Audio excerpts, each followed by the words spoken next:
পাবেন কত দিবেন? 1111 টাকা। ওয়াইফ হাজবেন্ডকে মিষ্টি খাওয়াচ্ছে।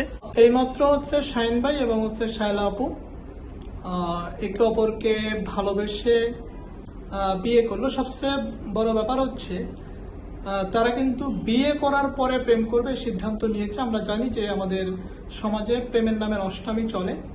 তারা সেটা হয়তো করতে চায় নাই, তারা প্রথমেই বিয়ে করে নিচ্ছে, বিয়ের পরে হচ্ছে প্রেম করবে। এবং আরেকটা গুরুত্বপূর্ণ তথ্য হচ্ছে যে এই শায়লা আপু হচ্ছে কাবিনের টাকা অর্থাৎ দেনমোহর সে নিজ থেকে বলেছে 1111 টাকা, যেটা আমার খুব ভালো লেগেছে। এবং আমি আমার কাবিন কত দিবেন? 1111 টাকা। এত কম টাকা কেন? ভালোবেসে? হ্যাঁ, আপনি কি কাবিনের টাকাকে বেশি গুরুত্ব দিচ্ছেন না ভালোবাসাকে? নিশ্চয় ভালোবাসা। ওকালতি জীবনে কিন্তু এরকম দেখি নাই যে এত কম টাকা দেনমোহর নিয়ে থাকে।